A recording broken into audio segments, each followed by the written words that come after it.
नमस्कार दोस्तों, आप देख रहे हैं राष्ट्रीय इंडियन न्यूज चैनल। आज हम खड़े हैं गांधी आश्रम में, लेकिन एक बहुत बड़ा जो यहाँ पर ज्वलनशील मुद्दा सामने आ रहा है, क्योंकि आकाशवाणी जो कि यहाँ के कलाकारों के लिए बहुत धरोहर थी और छतरपुर के लिए आज नहीं 1976 में ये यहाँ पर आई थी आकाशवाणी केंद्र को, और जिससे कि हमारी इस आकाशवाणी केंद्र से छतरपुर जिले के बड़े से बड़े कलाकार जिन्होंने छतरपुर में नहीं पूरे देश और विदेश में भी अपना परचम लहराया है इसी आकाशवाणी केंद्र से।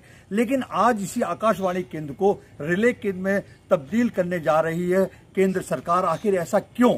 इस मुद्दे पर लेकर हमारे साथ में हमारे पत्रकार भी हैं, कलाकार भी हैं, और उनको देखते हैं। आज इनसे बात करूंगा मैं कि कैसे कारण रहा, क्यों मुद्दों पे आज केंद्र सरकार को क्या ऐसी आवश्यकता पड़ी कि बुंदेलखंड अंचल के जो कलाकार जो उनकी रोजी रोटी को छीनने के लिए मजबूर हो रहे हैं, क्या कारण है? पहले आकाशवाणी जो यहाँ पर चलती थी, अब उसको रिले केंद्र, क्योंकि दर्शकों को कुछ लोगों को अभी तक पता नहीं है आखिर ऐसा क्या है, ये इसके बारे में थोड़ी देर विस्तार से बताएं। अनूप जी, दरअसल आकाशवाणी छतरपुर, जिसमें बता दूं कि मध्य प्रदेश और उत्तर प्रदेश के 14 जिलों में इसकी पहुंच है, और यहाँ के यानी कि 14 जिलों के कलाकारों को मौका देने का जो एक प्लेटफॉर्म है वो आकाशवाणी छतरपुर है, जिसमें 7 मध्य प्रदेश के ज़िले और 7 उत्तर प्रदेश के ज़िले शामिल हैं। रिले का तात्पर्य ये है कि कार्यक्रम जो है वो भोपाल आकाशवाणी केंद्र से बजेंगे और यहाँ केवल उनको बटन दबाकर यहाँ के रेडियो में सुनाए जाएगा। यानी कार्यक्रम कहाँ के होंगे? छतरपुर के नहीं होंगे, वो भोपाल के होंगे। अभी जो अधिकारियों ने जो निर्णय लिया है, थोप दिया है, वो ये है कि दोपहर की सभा जो होती थी, दरअसल आकाशवाणी छतरपुर में 3 सभाएं, एक सुबह की सभा जो 11 बजे तक, फिर उसके बाद 11 बजे के बाद से 3 बजे तक दूसरी सभा, और शाम को 5 बजे से रात 11 बजे तक तीसरी सभा। तो इन्होंने षड्यंत्र पूर्वक दूसरी सभा, दोपहर की सभा को पूरी तरीके से भोपाल से रिले कर दिया। यानी कि दोपहर की सभा में नारी जगत महिला जगत कार्यक्रम जाता था, जिसमें महिलाओं की वार्ताएं, विभिन्न मुद्दों पर खाना बनाना और उनसे बच्चों से जुड़े हुए बातचीत हैं, डॉक्टर का आना और विभिन्न विषयों पर मार्गदर्शन, ये पूरा बंद हो गया। और इसके अलावा हिडन तौर पर यह हुआ कि शाम के भी 2 बड़े कार्यक्रम, एक युवाणी कार्यक्रम आता है जो इतना पॉपुलर कार्यक्रम है युवाओं के बीच में, उस 1 घंटे के कार्यक्रम को भी उन्होंने भोपाल से प्रसारित करना शुरू कर दिया। और शाम का ग्राम सभा और घरनी कार्यक्रम, जिसमें इतने ग्रामीण लोग जुड़े, रात शाम को 7 बजे 7:20 पर रेडियो खोलते हैं, बुंदेली में रामचरितमानस आ रही है, बुंदेली नाटक आ रहे हैं, बैरू भौजी। लेकिन ये चीज़ बताइए, जैसे तो हमने सुना कोविड काल से ये बंद चल रहा है, कुछ कारण से इसमें बाउंडेशन भी लग गई थी। आखिर ऐसा क्यों हुआ था कोरोना काल में? क्योंकि कार्यक्रम तो चले, क्योंकि आकाशवाणी और दूरदर्शन शासकीय है। आपने देखा होगा कि आपातकाल में भी कई बार दूरदर्शन और आकाशवाणी के द्वारा जो संदेश दिए जाते थे तो पूरा देश सुनता था। आखिर इस तरह के क्यों केंद्र सरकार को ये करना पड़ा कि ये रोकना पड़ता? देखिए, कोरोना काल में हम लोगों ने जाकर इस बात को लेकर, जब उस समय 3-4 महीने के लिए इन्होंने बंद किया आकाशवाणी केंद्र और टोटल ड्यूटी लगाना और बंद किया, तब हम लोगों ने ये कहा कि मीडिया को किसी ने भी नहीं रोका। मीडिया पूरी तरीके से फील्ड पे जाके काम कर रही है, और आकाशवाणी जैसा बड़ा केंद्र जो है, जिसकी पहुंच करोड़ों की संख्या में है, 2 करोड़ तो आकाशवाणी छतरपुर की पहुंच है, तो करोड़ों की संख्या में जिसकी पहुंच है, आप उसको बंद कर रहे हो। यानी आप सूचना नहीं जाने दे रहे हो, और आपको इतना डर है कि कोविड फैल जाएगा। तो उस दौरान उन्होंने बंद किया। हालांकि प्रेशर जब हम लोगों ने काफ़ी डाला, उस समय भी कलाकार और प्रस्तुतकर्ता जुड़े, तो फिर बाद में इसको खोला गया और तब से कार्यक्रम लगातार प्रसारित हो रहे हैं। लेकिन अब ये अचानक तुगलकी फरमान, और वो भी आप देखिए, आश्चर्य की बात है, 1 मई मजदूर दिवस, पूरे विश्व भर में मजदूरों की बात होती है। हम भी आकाशवाणी के मजदूर ही हैं, कलाकार हैं, लोकगीत गायक हैं, कुछ लोग वादक हैं, और उनकी रोजी रोटी चल रही है। 1 मई को षड्यंत्र पूर्वक इस तरीके का तानाशाही वाला ये आदेश आता है, और उसके बाद दोपहर की सभा बंद कर दी जाती है। और ये एक षड्यंत्र है। जब ये मीडिया के माध्यम से, चैनलों के माध्यम से ये बात ऊपर तक गई अधिकारियों तक, तो अधिकारियों ने उसको ये डिनाई किया और अपने फेसबुक पेज और सोशल मीडिया पेज पर ये कहा कि नहीं साहब, हम बंद नहीं करने जा रहे, रिले केंद्र नहीं बनाया जा रहा है। लेकिन मैं आपको बता दूं कि ये षड्यंत्र है। अगर विरोध नहीं हुआ तो अभी केवल दोपहर की सभा को रिले किया है, शाम की सभा के 2 कार्यक्रम, फिर क्या होगा? देखिए, मैं पूरे गणित बताता हूँ। गणित इसका ये है कि जैसे मान लीजिए छतरपुर आकाशवाणी आपने खोला और उसमें कार्यक्रम आ रहा है रीवा का या भोपाल का। अब वो भोपाल की बात कर रहे हैं कि भोपाल में, अब भोपाल की खेती अलग है, भोपाल की ज़मीन अलग है, वहाँ अलग पैदावार होती है, हमारे यहाँ अलग पैदावार होती है। अब वो भोपाल के किसानों की बात कर रहे हैं कि साहब, इस कपास की खेती में ये छिड़काव होना चाहिए, इसमें अफीम की खेती में ऐसा होना चाहिए। हमारे यहाँ कोई कपास और कोई अफीम नहीं है। आदमी क्या करेगा, रेडियो बंद कर देगा। रेडियो बंद कर देगा धीमे धीमे। अब केवल एक दिन, मतलब 7 दिनों में सिर्फ एक दिन छतरपुर आकाशवाणी लाइव जाएगा, बाकी रिकॉर्डेड बाहर से प्रोग्राम। तो आप रेडियो बंद कर देंगे, सुनेंगे नहीं, तो उसके बाद ये अधिकारी क्या बताएंगे कि साहब अब तो सुनने वालों की संख्या बहुत कम हो गई है, अभी 2 करोड़ थे, अब उसके बाद अब तो 50 लाख भी नहीं बचे।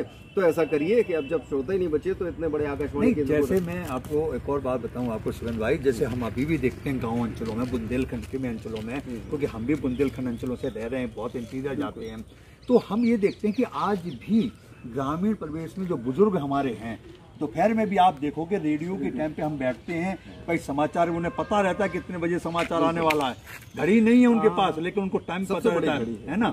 और उसके बाद आपको एक और बता दूं, जैसे गाना संगीत गाने आते हैं, किसान खेती के लिए भी आते हैं, तो इस तरह की आज भी बुंदेलखंड अंचल में चल रहा है। लेकिन अगर इस तरह का जो ये बंद हो जाए, आकाशवाणी बंद हो जाएगा, पर धीरे धीरे तो दूरदर्शन को भी बंद करने का प्रयास करें, क्योंकि बोले कि अब क्या हो गया, डायरेक्ट चैनल हो गए हैं, हिट हो गए हैं, बोले, क्योंकि ये इस तरह से कहीं ऐसा तो नहीं है कि इनको ये खत्म करके कहीं ना कहीं प्राइवेटाइजेशन में लाना चाह रहे हो, या ऐसा कुछ है क्या? बिल्कुल आपका जो सूचना है बिल्कुल सही है।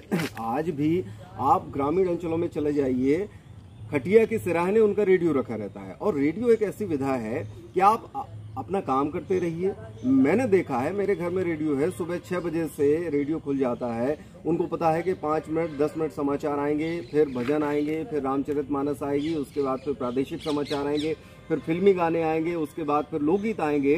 तो हर टाइम पता है, अरे लोकगीत स्टार्ट हो गए, 8:30 बज गए, चलो भाई ये काम निपटा लिया है, अच्छा अब ये गाने आने लगे, 9:30 बज गया, चलो भाई अब इसका, और आदमी अपने लिए तैयार हो रहा है, काम कर रहा है, उसका कोई डिस्टर्बेंस नहीं।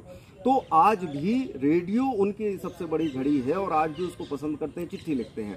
ये पूरी तरीके से काम वही भी आती थी, अभी भी आती है, हजारों की संख्या में चिट्ठी आती है, हम लोग पढ़ते हैं। तो ये पूरा बिल्कुल आपका सोचना सही है कि धीरे धीरे ये FM भी इससे तो नहीं ला रहे हैं कि जैसे FM में देखते हो कंटिन्यू गाना चलते रहते हैं, और इससे कहीं ऐसी प्राइवेटाइजेशन के दिमाग में है। ये पूरे देश भर में आप देख रहे हैं, बड़ी बड़ी चीजें हैं, चाहे वो एयर इंडिया की बात हो, चाहे वो रेलवे की बात हो, या फिर और बड़े प्रतिष्ठान हैं, उनको प्राइवेटाइजेशन की तरफ धकेला जा रहा है, बेचा जा रहा है।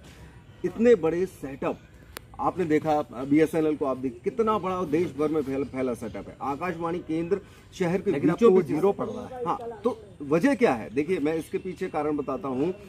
अधिकारियों को संख्या कम कर देना, अधिकारी है नहीं। आकाशवाणी केंद्र छतरपुर में एक समय जहां 6 अधिकारी होते थे, आज 2 अधिकारी हैं। 5 अनाउंसर परमानेंट होते थे, आज केवल 1 अनाउंसर है, और बाकी बाहर के लोगों के भरोसे। अधिकारी नहीं है। नए कार्यक्रम, आपको पता है कि जब FM आ रहा है, कार्यक्रम अच्छे हो रहे हैं, तो आप क्यों नहीं गुणवत्ता ला रहे? तो भाई भतीजा बात करके अपने चहेतों को भर्ती कर लिया। इसके बाद चूंकि उनको खुद उस चीज की समझ नहीं है, तो कार्यक्रमों में गुणवत्ता कम कर दी, और यही वजह है कि जो श्रोताओं की संख्या कम हुई, बहाना उसी को बताकर अब ये धीरे धीरे इसको सरकाएंगे। बहाना तो ये बनाया जा रहा है श्रोताओं के लिए कि कहाँ पर मोबाइल आ गए हैं, हाँ। इसलिए श्रोता कम हो रहे हैं, लेकिन श्रोता ग्रामीण बेल्ट में नहीं हुआ, क्योंकि रेडियो हमें जहाँ तक याद है, शहर तो छोड़ो, रेडियो, अब जैसे एक मोदी जी मन की बात करते हैं, ग्रामीण अंचलों में वो रेडियो से सुनाई जाती है, स्कूल के बच्चों को सुनाई जाती है। और अगर जब इस तरह, और मेरा इस छतरपुर के अंदर में देशराज पटेरिया जैसी हस्ती, जब हम उमरा पांडे जी हो गए, कई लोग ऐसी बड़ी, जैसे चरैया हुई जिनका यूपी में, तो जब उनका यहाँ पर रिले हुआ करता कार्यक्रम चलता था, और हम देखते थे दिल्ली दूरदर्शन भी दिखाई देता था, वो तो क्या इससे कहीं ना कहीं पर हमारे छतरपुर के बुंदेलखंड अंचल के जो कलाकार हैं, तो उनका दमन नहीं होगा क्या इसमें? इससे क्या होगा? आपने मोदी जी के मन की बात कही, मैं आपको बता दूं, शनिवार को मोदी जी ने जो जुडिशरी है और मुख्यमंत्रियों से एक वार्ता की, और उन्होंने जुडिशरी को कहा कि जो निर्णय आना चाहिए वो क्षेत्रीय भाषा में आना चाहिए। समझ रहे हो?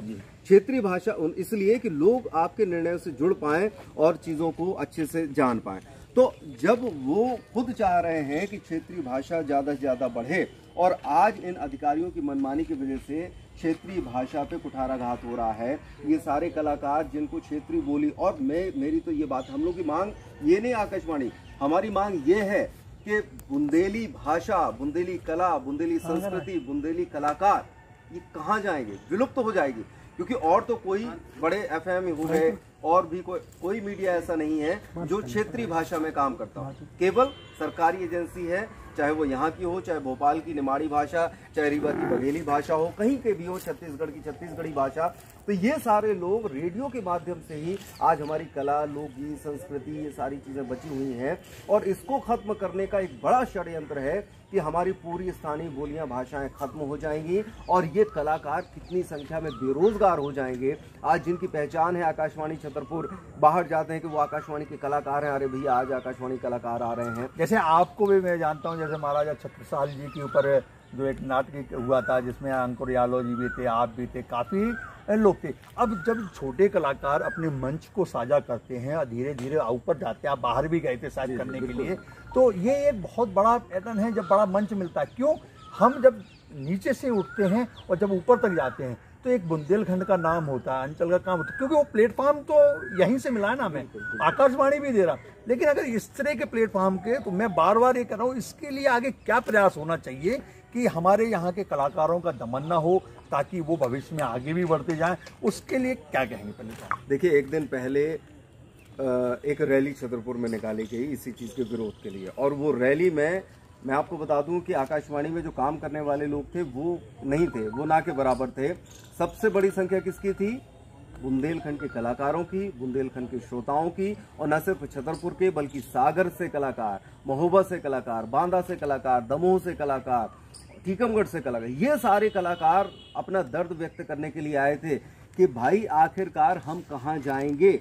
हमने जो यहाँ से पाया है और आगे भी हम जो करना चाहते हैं, बुंदेली की सेवा कर रहे हैं, भाषा की सेवा कर रहे हैं, तो ये कलाकार जो है पूरी तरीके से खत्म हो जाएंगे। एक तरफ रोजगार देने की बात हो रही है और दूसरी तरफ आप मजदूर दिवस के दिन रोजगार खत्म कर रहे हो, छीन रहे हो। सही बात। इतना बड़ा षड्यंत्रकारी दिन भी चुना गया कि जब पूरे विश्व में मजदूरों की बात हो रही है। हम लोग भी मजदूर हैं भाई, 6 घंटे की ड्यूटी करते हैं और 6 घंटे की ड्यूटी के बाद हमको उसका पैसा मिलता है। लोकगीत गायक या वार्ताकार हैं, वो अपना आए, गाए, बजाए और उसके बाद उनको पारिश्रमिक मिला और 3 महीने 4 महीने बाद फिर उनको बुलाया गया।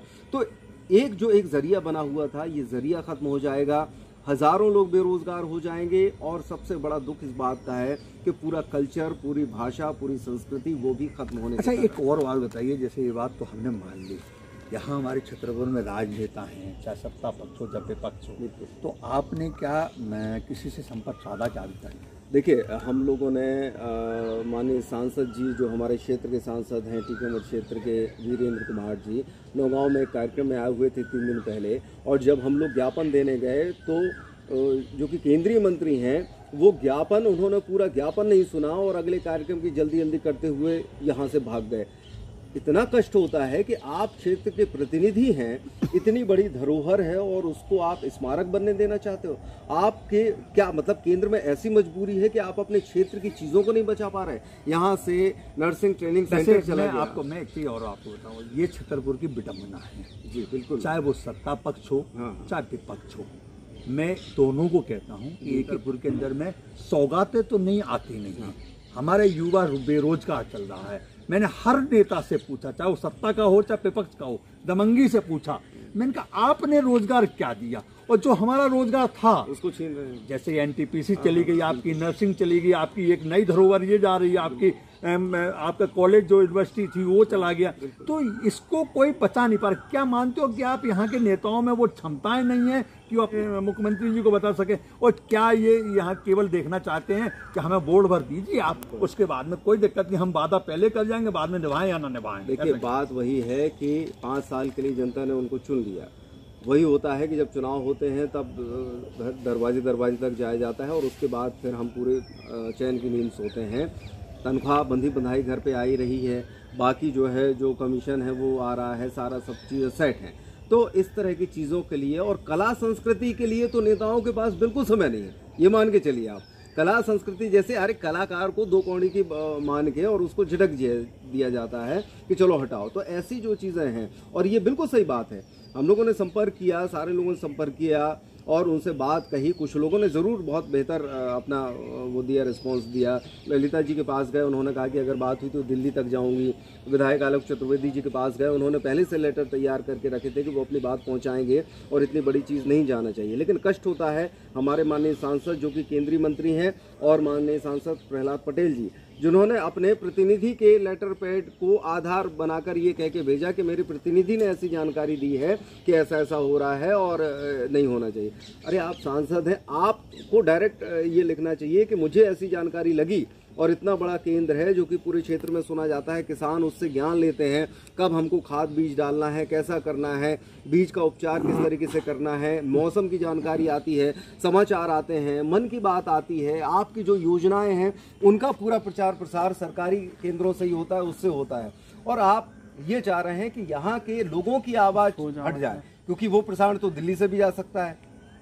तो उनका मंशा यही है कि दिल्ली से चीज़ें चलती रहें, केवल एक केंद्र बने भविष्य में और वहां से प्रसारित तो जो हम कहें आप वो सुनो, जो आप कहना चाहते हो आपकी बात को सुनने के लिए कोई स्थान नहीं। जैसे हुए हैं, कलाकारों ने आश्वासन दिया है, श्रोताओं ने आश्वासन दिया है, हम सारे लोग जुटे हुए हैं और एक रैली निकालकर ये बात तो अपनी पहुँचा दी है। और अब ये आगामी प्लानिंग ये है कि हम रोज उनको जाकर ज्ञापन देंगे।